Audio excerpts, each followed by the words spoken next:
muy buenas días, muy buenas tardes o muy buenas noches. Les estamos saludando, depende en el momento en que usted vaya a recibir estos estudios, ¿no? La verdad que hace bastante tiempo que no estaba realizando estos videos y sobre todo haciendo lo que bien llamamos nosotros la apologética defensiva, ¿no? La apologética de la fe. En esta ocasión, y espero realmente en el Señor que pueda estar constantemente ya subiendo videos y más relacionado a este tema que es tan controversial en estos tiempos, ¿no? Aunque no debería de ser así, pero lamentablemente sabemos nosotros que en estos tiempos se han levantado y con mucha fuerza, lamentablemente, un montón de enseñanzas que intentan socavar la fe de los cristianos, ¿no? Tristemente ha logrado en muchos de la ocasión desviar o confundir a unos que otros hermanos en Cristo. Yo me refiero en esta ocasión a una doctrina que es fundamental dentro de lo que es el cristianismo, que es como la doctrina del Dios Trino, ¿no? O la Trinidad. Cuando se ataca a la Trinidad, ¿m? Cuando se niega la deidad de Cristo o se niega la deidad del Espíritu Santo, es justamente cuando se comienza a crear una herejía, ¿no? Todo, por supuesto, que apunta a tratar de derrumbar o de tirar por tierra lo que hizo nuestro Señor Jesucristo en aquella cruz del Calvario. Si Cristo no es Dios, entonces en vano Él se sacrificó y murió en aquella cruz del Calvario para darnos salvación y vida eterna a cada uno de nosotros. Hoy en día, por ejemplo, se acusa a los cristianos de que estamos practicando una doctrina totalmente pagana, ¿no? Se nos dice a nosotros que, por ejemplo, la Trinidad no se encuentra en la Biblia, ¿no? Claro, lógicamente que la palabra Trinidad no se encuentra en la Biblia, así también como la palabra Biblia no se encuentra en la Biblia, y también por supuesto como las otras tantas palabras, como por ejemplo hermenéutica, exégesis, etcétera, etcétera, escatología bíblica, la misma palabra apologética, ¿no? Pero ¿cómo entonces nosotros llegamos a deducir y a comprender que la divinidad está expresada y lo que podremos nosotros encontrar como una doctrina fundamental de Génesis hasta Apocalipsis, como es la Trinidad, la podemos comprobar y podemos ver?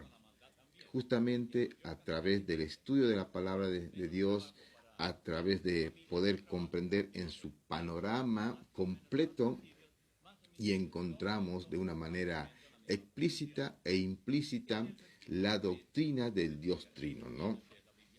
Ahora, ¿cómo comprendemos nosotros que la palabra Trinidad ha llegado como un concepto teológico a la vida, o mejor dicho, a lo que es la congregación cristiana, ¿no? Vuelvo a decir, repetir, el concepto de Trinidad no está en la Biblia, pero sí podemos ver nosotros la doctrina del Dios Trino escrito en la Biblia. Para esto vamos a estudiar un poquito, pero muy poco realmente, porque no es la idea justamente eh, estudiar la vida de Tertuliano, ¿no?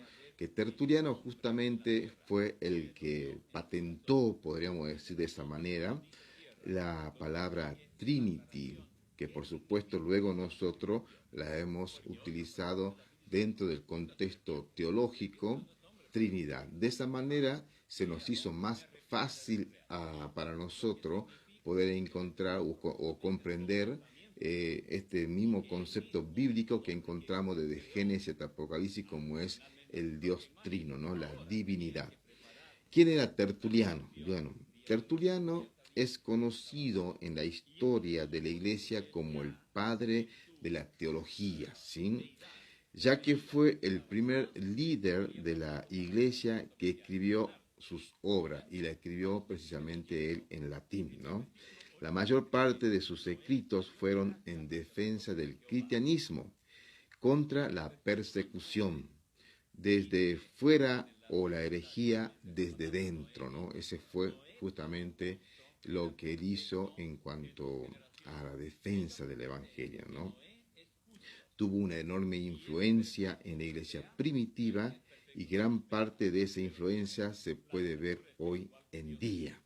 Presta atención aquí a la fecha de cuándo es que nació este personaje bíblico como es, bueno, personaje de la iglesia primitiva como es Tertuliano, ¿no? En el año 145 después de Cristo y aproximadamente murió en el año 240 después de Cristo. ¿Por qué digo que presta atención a esta fecha? Porque es muy importante para saber si realmente la Iglesia Católica es quien inventó o patentó la doctrina de la Trinidad, o en este caso la palabra Trinidad, o fue Tertuliano. La Iglesia Católica, sabemos nosotros que inició o dio sus primeros pasos en el año 313 aproximadamente después de Cristo, mientras que Tertuliano ya en el año 145 al 240, antes de que la Iglesia Católica resurja como tal, ya estaba justamente él pronunciándose y formando o inventando el concepto de la palabra Trinidad, ¿no? Hermano querido, hay que entender, hay que entender que este Tertuliano fue una persona que estuvo defendiendo las herejías, y una de esas herejías justamente fue sobre la divinidad, ¿no? Él fue el primero, como digo, que vamos a estudiar un poquitito, esto es una introducción de lo que es la palabra Trinidad, ¿no? Bueno, ¿qué más podemos decir de él? Yo creo que más o menos podemos dejar por ahí. Hay mucho realmente para hablar de Tertuliano, pero yo me quiero dedicar más profundamente a lo que es, en este caso, el concepto de la palabra Trinidad, ¿no? ¿Cómo nace la palabra Trinidad? Quiero hacer también una aclaración y un agradecimiento, por supuesto, a mi querido hermano y maestro en la palabra. Él pide que no lo nombre, pero yo me voy a tomar el atrevimiento de nombrar porque creo que cabe dar cierta honra, ¿no?, a aquellos hermanos que se esfuerzan para tratar de esclarecer estos puntos que a veces es como que hayan quedado un tanto olvidados, ¿no?, por la iglesia cristiana. Y eso es por causa, lamentablemente, de a veces desconocer todos estos detalles, ¿no? Mi hermano Leo Domínguez, es un chileno, un pastor maestro, lo pueden encontrar en TikTok y la verdad que es un excelente maestro. Hermano querido, hay que entender también algo, ¿no? Que realmente es muy difícil poder comprender el concepto de la Trinidad en su plenitud, ¿no? Ya que no hay manera natural, por lo menos, de explicar de una forma apropiada, ¿no? Para cualquier ser humano, la Trinidad es un concepto imposible de entender. No nos cabe a nosotros en la cabeza este misterio de la Trinidad. Por eso esto también se debe de aplicar la fe en este caso. Cuando pretendemos nosotros tratar de demostrar, comprobar algo que Dios ha dejado quizás un tanto oculto porque sinceramente nuestra mente es muy finita y no lo vamos a poder comprender, no debemos de indagar más allá, ¿sí? Hermano querido, realmente es imposible de tratar de comprender la Trinidad en toda su plenitud, pero de que está la doctrina en la Biblia, está como lo vamos a ver durante todo este estudio, ¿no? Cuando se quiere poner ejemplos, como por ejemplo el agua, ¿no? Que el agua es líquida, el agua es sólida, el agua es gaseosa, y así es nuestro Dios Padre o la divinidad. en realidad no se logra realmente poder explicar en su plenitud lo que es la doctrina de la Trinidad. Y esto sucede justamente porque tenemos allá en Romanos 11, 33 al 36 que nos explica clarísimo el por qué nosotros hay doctrinas que no la podemos comprender en su plenitud y hay que creerla y aceptarla solamente por fe. Oh profundidad de la riqueza, de la sabiduría y del conocimiento de Dios, cuán incomprensibles son sus juicios e inescrutables sus caminos, porque ¿quién entendió la mente del Señor? ¿O quién fue su consejero? ¿O quién le dio a él primero para que luego sea pagado? Porque de él y por él y para él son todas las cosas. A él sea la gloria por todos los siglos. Amén. Hermanos queridos, debemos de comprender entonces que más allá de que queramos hacer todo un esfuerzo por entender con exactitud la doctrina de la Trinidad, eso es algo imposible. Así que dentro de nuestras limitaciones como seres humanos y dentro del conocimiento que Dios nos ha permitido tener sobre este tema, lo vamos a explicar, ¿no? En primer lugar, la palabra Trinidad, ¿sí? La palabra Trinidad, ¿cómo nace? Ya que a nosotros, los cristianos trinitarios, como nos dicen, nos acusan de que estamos practicando una doctrina pagana. Pero cuando en realidad nosotros hacemos un estudio más profundo, un estudio más sincero, ¿no? En cuanto a la historia, nos damos cuenta que la palabra Trinidad tiene circunstancias históricas. Y como hemos dicho, esta palabra no aparece como tal en la escritura, pero su concepto fue formulado y desarrollado en la historia de la iglesia como una respuesta teológica a las preguntas y disputas doctrinales de la naturaleza de Dios. Por ese motivo es que fue necesario que se comience a inventar una palabra para poder explicar de una manera teológica y dar una respuesta teológica a ciertas herejías que ya se estaban circulando en aquellos tiempos, ¿no? La doctrina de la Trinidad surge para articular la relación entre Dios Padre, Dios Hijo y Dios Espíritu Santo. Que algo también cabe decir es que no porque digamos Dios Padre, Dios Hijo y Dios Espíritu Santo, somos triteístas, ¿no? No, absolutamente nada que ver. Creemos nosotros en un solo Dios en tres personas, ¿no? Que en otro momento vamos a explicar por qué decimos persona, ¿no? No necesariamente tiene que relacionar la palabra persona con un ser humano. Se refiere a que tienen personalidad. Y eso se ve claramente cuando vemos interactuar al Espíritu Santo teniendo responsabilidad, teniendo soberanía, decisión. Bueno, Él es el enseñador, etcétera, etcétera, el consolador. Se entristece, por lo tanto, tiene personalidad. Hermano querido, la doctrina de la Trinidad surge al articular la relación del Dios Padre, Dios Hijo, Dios Espíritu Santo, afirmando que hay un solo Dios en tres personas. La palabra Trinidad proviene del latín trinitas, que significa tres en uno, y fue popularizada por el teólogo Tertuliano en el siglo III, quien usó este término para explicar la relación entre las personas de la deidad.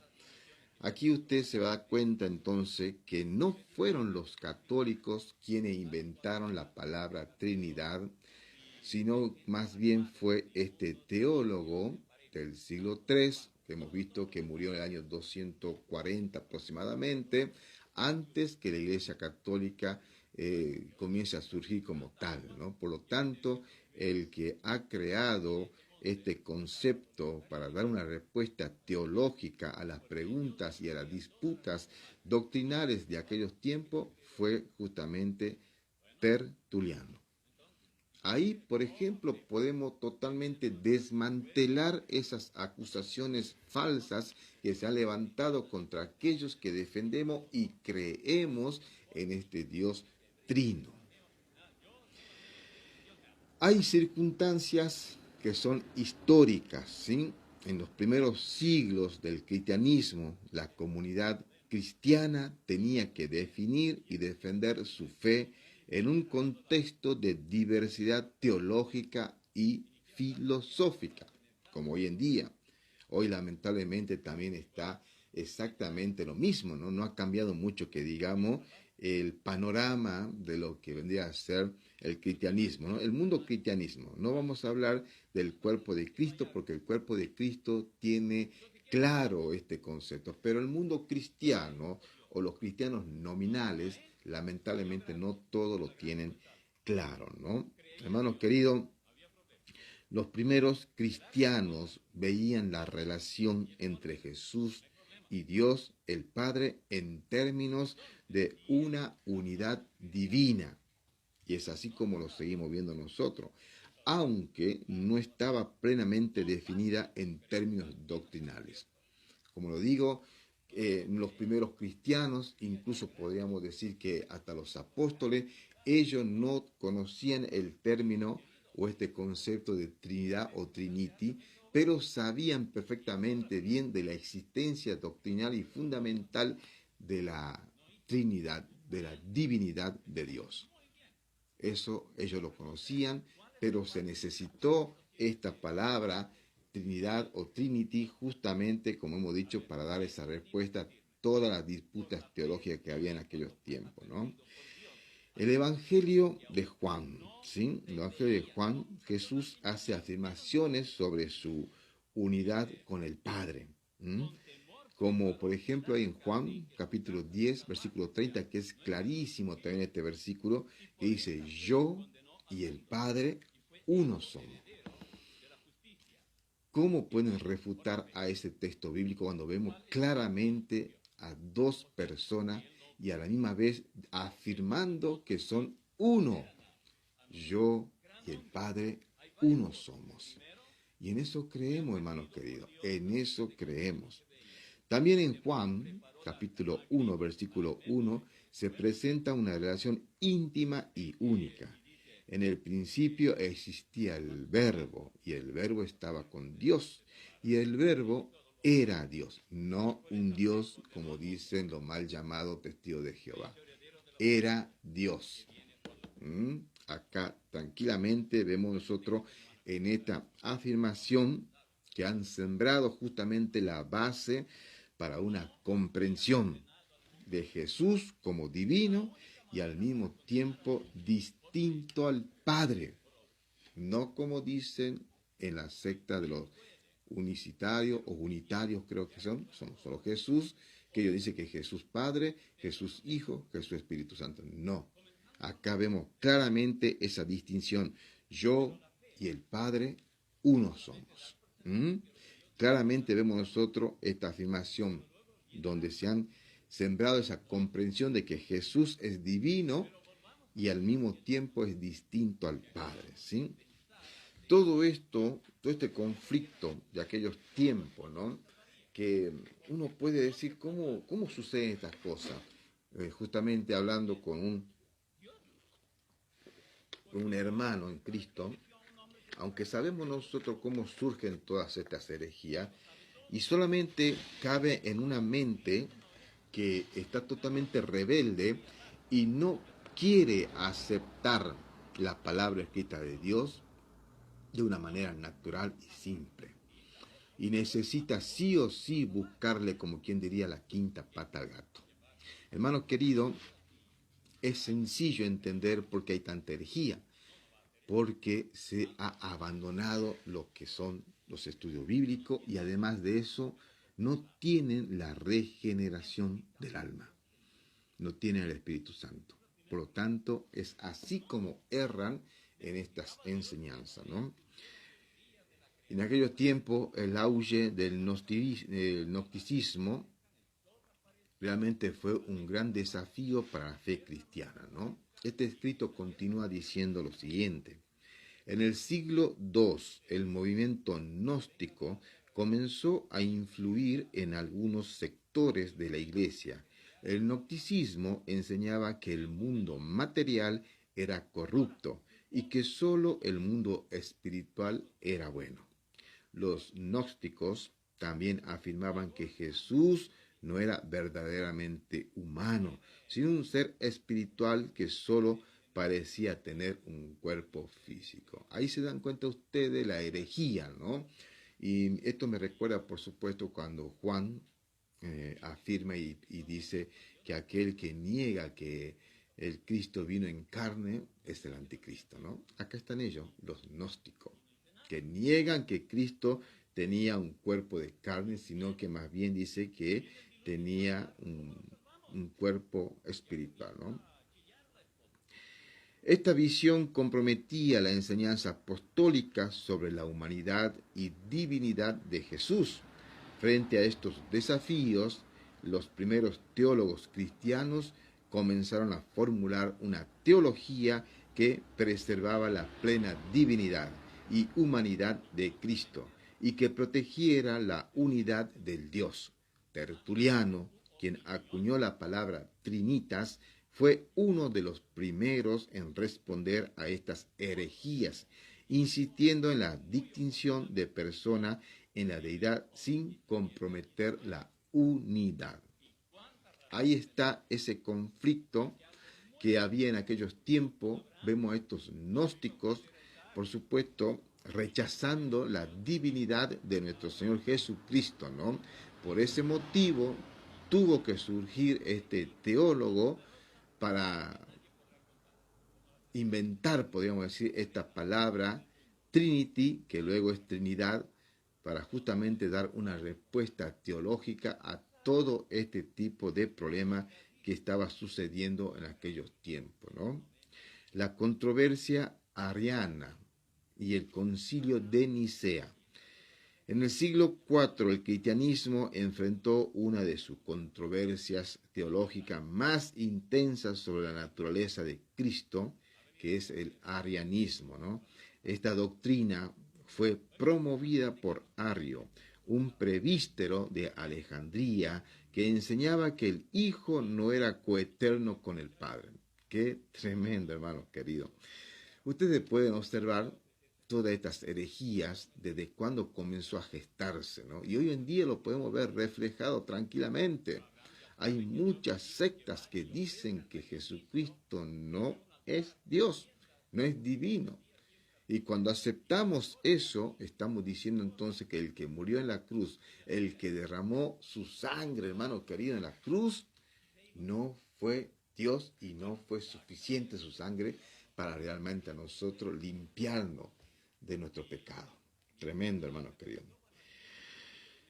Hermano querido, Ario argumentaba que aunque Jesús era un ser exaltado, estaba subordinado al Padre y por tanto no podía considerarse igual a Dios, o en esencia o en divinidad.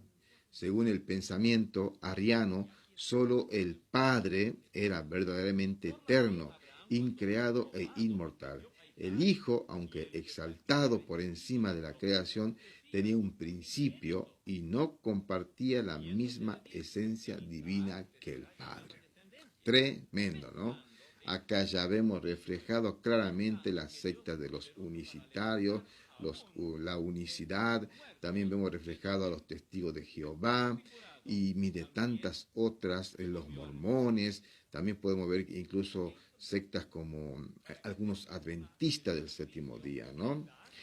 La enseñanza de Ario fue controversial porque cuestionaba la naturaleza misma de la divinidad de Cristo, poniendo en duda su plena igualdad con el Padre.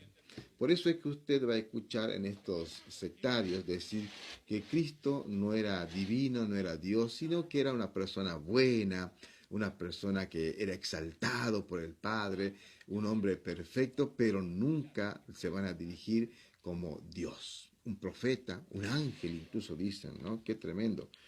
Pero no quieren aceptar la, la igualdad o coigualdad con el Padre, ¿no?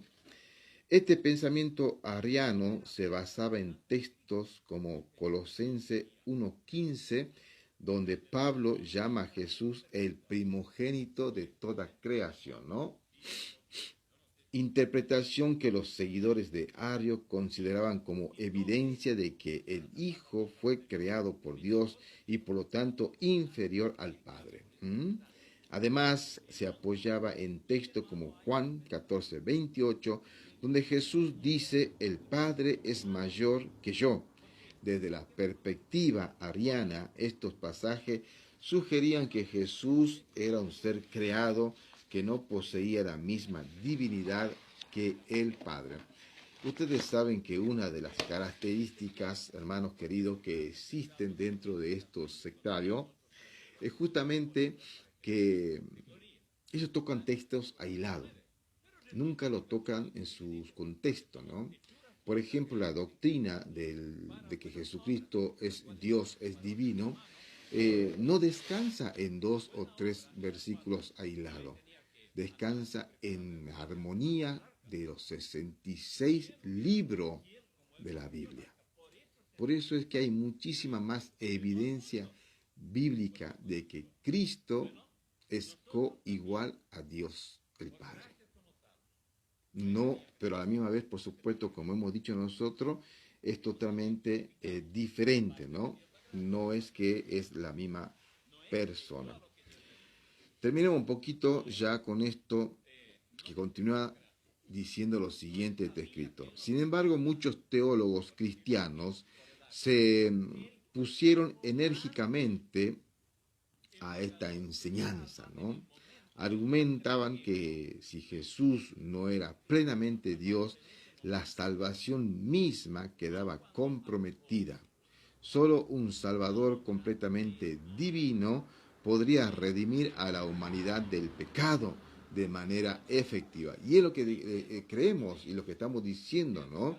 Si no era Dios, entonces ¿cómo puede ser que nos haya redimido del pecado?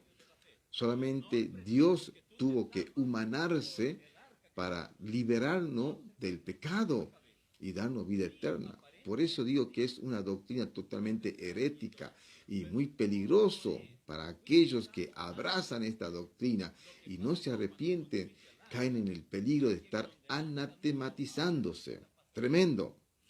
Teólogos como Anastasio de Alejandría defendieron la plena divinidad de Cristo y explicaron que aunque Jesús se sometía al Padre en su rol de hijo, no era inferior en esencia. Amén. Anastasio afirmó que el Hijo es de la misma esencia que el Padre y que toda la obra de redención solo era posible si Cristo compartía la misma divinidad y eternidad del Padre, a la cual decimos amén. Texto como Juan 1:1, donde dice que en el principio existía el Verbo, y el Verbo estaba con Dios, y el Verbo era Dios, no un Dios, era Dios. Fueron claves para refutar el arianismo al destacar la divinidad preexistente de Cristo. Igualmente, en Hebreos 1:3, que dice o se describe a Cristo como el resplandor de su gloria y la expresión exacta de su naturaleza, lo que enfatiza su igualdad esencial con Dios. Hermano querido, en el año 325 después de Cristo, en el concilio de Nicea, se reunió bajo la convocatoria del emperador Constantino con el propósito de resolver esta controversia. En este concilio, los obispos decidieron rechazar la enseñanza de Arrio, afirmando que en su lugar, que el Hijo de la misma esencia, o sea, en griego, homoousios, que el Padre que el Padre. Esta declaración significaba que el Hijo no era una creación, sino eternamente coexistente con el Padre, un ser plenamente divino. El Concilio de Nicea sentó las bases de la doctrina de la Trinidad al establecer la igualdad entre el Padre y el Hijo y sirvió para proteger las enseñanzas cristianas sobre la divinidad de Cristo, de las herejías que podían socavar la salvación cristiana. Hermanos queridos, hermanos amados, vamos a dejar por acá este estudio. Realmente espero en el Señor que haya quedado claro, por lo menos esta primera parte, ¿no? Que tenemos, hay mucho más para seguir estudiando sobre esta doctrina fundamental para la iglesia cristiana, ¿no? Esto es totalmente innegociable, hermano. No podemos abrazar a aquellos que están atacando a la doctrina como la de la Trinidad, del Dios Trino, porque los argumentos que utilizan son totalmente anticristianos y ni siquiera la historia puede apoyar tal herejía, ¿no? Hermanos queridos, vamos a dejar por acá y esperando realmente en el Señor que podamos volver a tener un poco más de este conocimiento. Que el Señor me los bendiga.